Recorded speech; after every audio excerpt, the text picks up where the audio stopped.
नमस्ते सदावत्सले मातृभूमि। आज केजरीवाल के दो मामले ऑनरेबल हाई कोर्ट में आए और मैं समझता हूं कि दोनों ही मामलों में, एक मामले में हालांकि केजरीवाल को रिलीफ मिला और रिलीफ मिलने का कारण ये है कि अब वो मुख्यमंत्री नहीं है। तो मामला ये था कि केजरीवाल ने कोविड के दौरान लोगों को प्रॉमिस किया, बहुत सारे प्रॉमिस। हालांकि केजरीवाल वाईफाई लगाएंगे, घर में झाड़ू लटका लेने से वाईफाई आ जाएगा, और पता नहीं जिसने जो मांगा वो केजरीवाल ने हाँ किया था। केजरीवाल की खास बात थी, किसी ने कहा कि साहब आसमान फट जाएगा, तो उन्होंने कहा आप मुझे वोट दीजिए, आसमान फट जाएगा। किसी ने कहा जमीन के अंदर से कुछ ऐसा हो जाएगा, तो केजरीवाल ने कहा हाँ मुझे वोट दीजिए, हम कट्टर ईमानदार हैं, अगर अब मेरी ईमानदारी पर मैं कट्टर ईमानदार हूं, धरती भी फट सकती है। केजरीवाल से जो कहा गया वो केजरीवाल ने हाँ किया।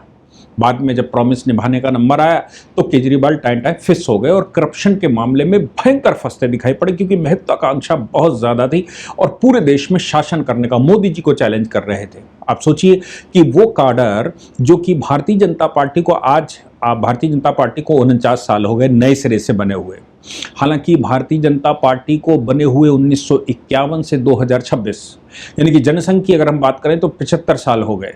75 सालों में जनसंघ के पीछे एक पहले से 25 वर्ष पहले से एक स्ट्रक्चर था जिसको राष्ट्रीय स्वयंसेवक संघ कहा जाता है। राष्ट्रीय स्वयंसेवक संघ के 34 बड़े संगठन हैं जो विश्व के सबसे बड़े संगठनों में से एक आते हैं, उनमें भारतीय जनता पार्टी भी। वो सारे संगठन चुनाव के टाइम पर अपना मत देते हैं।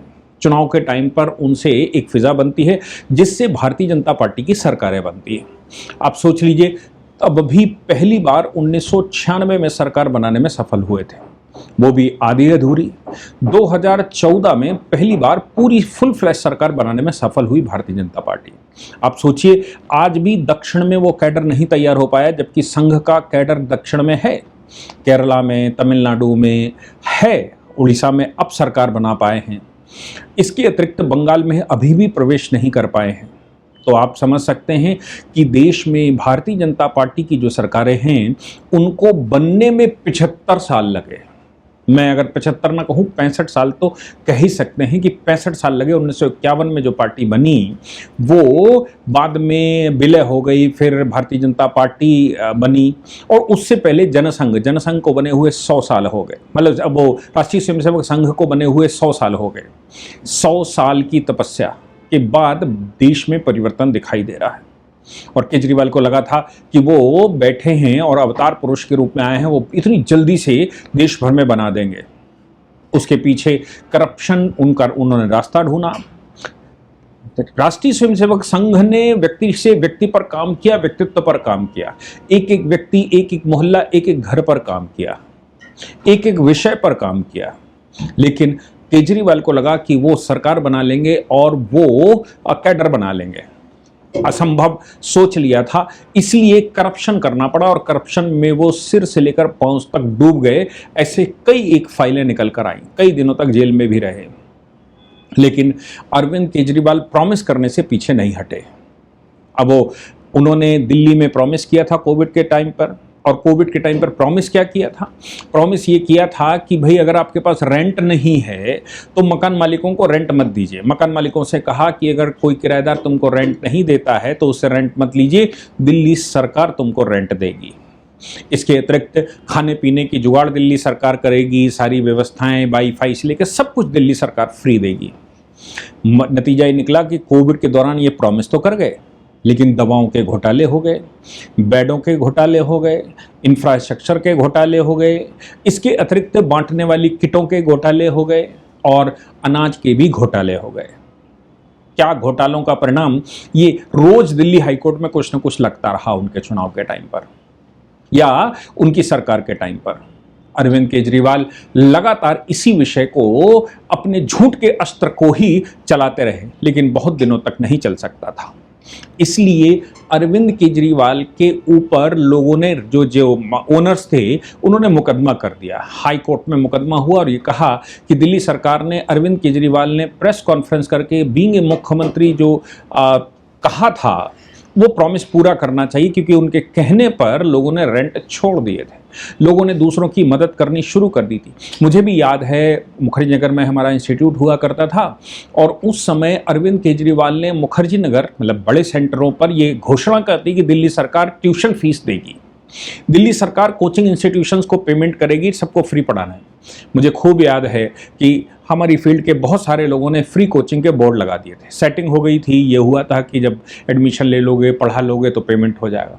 बाद में सब टाइम फिक्स होता दिखाई पड़ा। शायद किसी को मिल गया हो तो मिल गया हो, उन्होंने अपने ही कुछ क्रिएशंस को ले लिया, लेकिन बाकी जिसने अप्लाई किया था और जिनको ये प्रॉमिस किया गया था कि हाँ तुम्हारा अप्रूवल हो गया है, तुम्हारा पेमेंट हम देंगे, वो सारे ठनठनाते रह गए। मुझे इसलिए नहीं दिया गया था क्योंकि मैं उस समय भी क्रिटिसाइजर था और मैंने अप्लाई भी नहीं किया था, मेरे पास कोई संपर्क करने भी नहीं आया था, जबकि वहाँ कोचिंग इंस्टीट्यूट्स में संपर्क करके ये बात कही गई थी आम आदमी पार्टी के द्वारा कि आप फ्री में पढ़ाइए, बाकी पेमेंट दिल्ली सरकार देगी।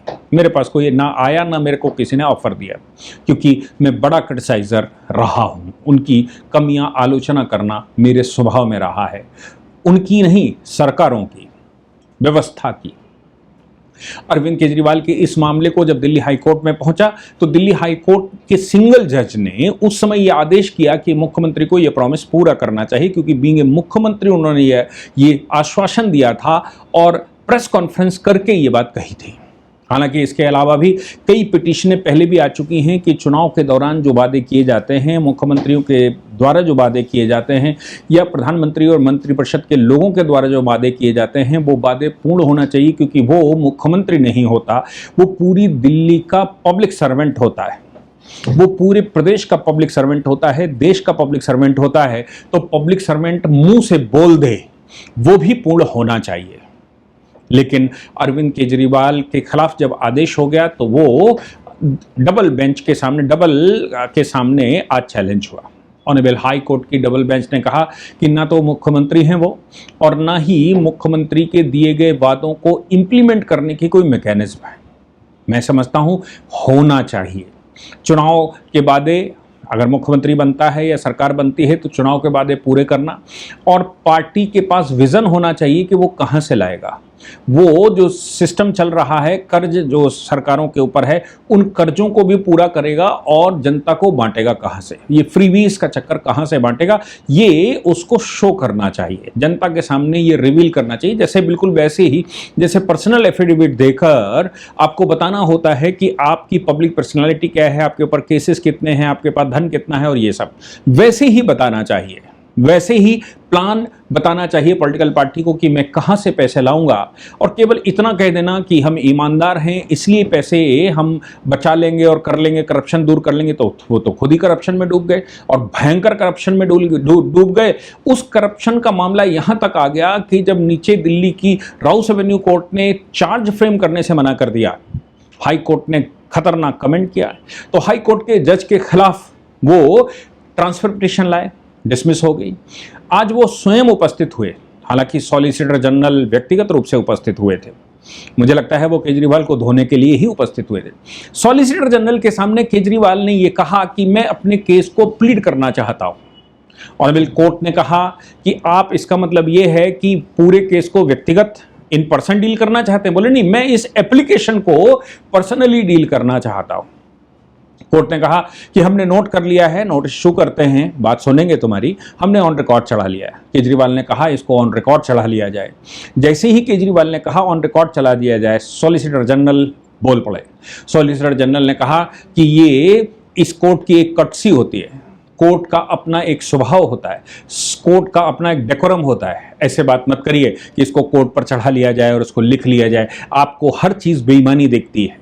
वो इसी हिसाब से कह रहे थे कि ऐसा ना हो मैंने कहा है कोर्ट रिकॉर्ड पे ना चढ़ाए तो ये मेरी बेईमान, ये कोर्ट बेईमानी कर जाए, क्योंकि बेईमान को सब दूर बेईमान ही दिखते हैं। खग जाने खग की ही भाषा, ये जो चोर होता है वही चोर की भाषा जानता है और वही इस तरह की बातें करता है। जिसकी रही भावना जैसी सो देखी मूरत कोर्ट की तैसी, जिसकी भावना जैसी होती है वैसी वो मूरत देखता है। कोर्ट के मामले में भी ऐसे कहा। फिर सॉलिसिटर जनरल ने उनसे कहा कि ये तो कंटेम्प्ट है, आप किसी कोर्ट से व्यक्तिगत रूप से कह रहे हैं कि आप रेक्यू कर जाइए, आप इस केस को छोड़ दीजिए, ये तो कंटेम्प्ट ऑफ कोर्ट है। आपके पास कोई बिंदु है क्या? आपने चीफ जस्टिस की अदालत में पहले लगाया, फिर आपने सुप्रीम कोर्ट में पिटीशन डाली, और अब आप उसी कोर्ट में आकर कह रहे हैं कि आप इस केस को छोड़ दीजिए। ये कंटेम्प्ट की कैटेगरी में आता है। केजरीवाल ने कहा हम कानून के अनुसार ही कह रहे हैं, हम हाई कोर्ट के रूल्स के अनुसार कह रहे हैं कि ये केस को ऑनरेबल कोर्ट को छोड़ देना चाहिए।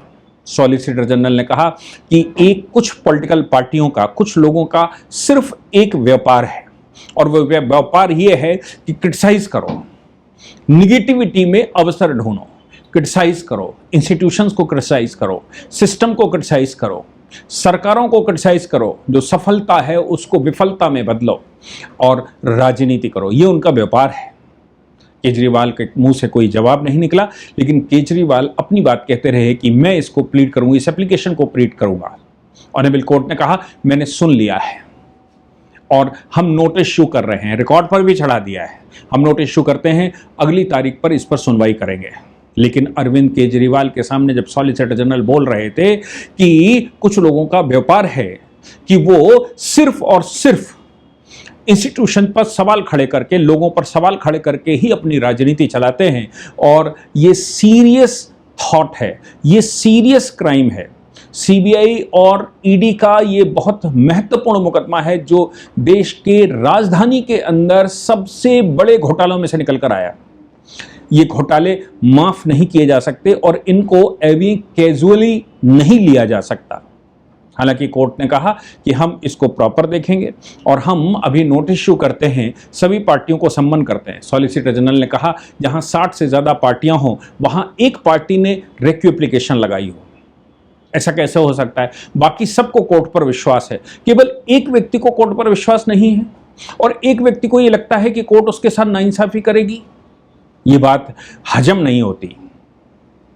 केजरीवाल एक ही बात कहते रहे, मैं इसकी बहस करूंगा और मैं रूल्स के अनुसार करूंगा, हाई कोर्ट के रूल्स के अनुसार करूंगा। मैं मानता हूं दोनों ही केसेस में, एक में केजरीवाल अगर मुख्यमंत्री होते तो आदेश करने का कोई मतलब होता, लेकिन केजरीवाल अब मुख्यमंत्री नहीं है, उनकी सरकार नहीं है। दूसरी जगह केजरीवाल अनर्गल एप्लीकेशन लगा रहे हैं जो हाई कोर्ट का चीफ जस्टिस खारिज कर चुके हैं। और अभी सुप्रीम कोर्ट के मामले में केजरीवाल ने कहा कि हमने पहले सुप्रीम कोर्ट में एसएलपी लगाई थी, लेकिन अब हमने वो विड्रॉ कर ली है, हमने वहां से विड्रॉ कर ली है, अब हम आपकी अदालत में ही एप्लीकेशन लेकर आए हैं और इस एप्लीकेशन को मैं अपनी तरफ से प्लीड करूंगा, आपके सामने पेश करूंगा। सॉलिसिटर जनरल ने एक बात और कही, उन्होंने कहा या तो इनको वकील छोड़ना पड़ेगा। ऐसा कैसे हो सकता है कि इन पर्सन भी अपियर हों? कानून का तो ये प्रोसीजर नहीं है कि ये इन पर्सन भी बहस करें और इनका वकील भी बहस करे। तो इनको सबसे पहले अपने वकील को रिलीज करना पड़ेगा, उसके बाद इन पर्सन इनको एप्लीकेशन करके इसको प्लीड करना पड़ेगा। इसलिए सबसे पहला काम यह है कि या तो ये वकील के माध्यम से पेश हों या फिर ये खुद पेश होते हैं तो वकील को यहां से रिलीज करें, अन्यथा ये भी अपियर होंगे, टाइम खराब करेंगे और फिर वकील भी इनका प्रस्तुत होगा। हालांकि नोटिस इशू किया गया है, अगली तारीख पर क्या होगा ये तो अगली तारीख ही बताएगी।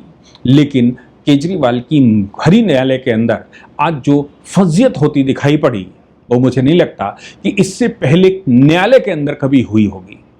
पर केजरीवाल तो केजरीवाल हैं, वो एक चिकने घड़े हैं, कितने भी उस पर रंग डालो वो चिपकने वाले नहीं हैं। जय हिंद, जय भारत, वंदे मातरम।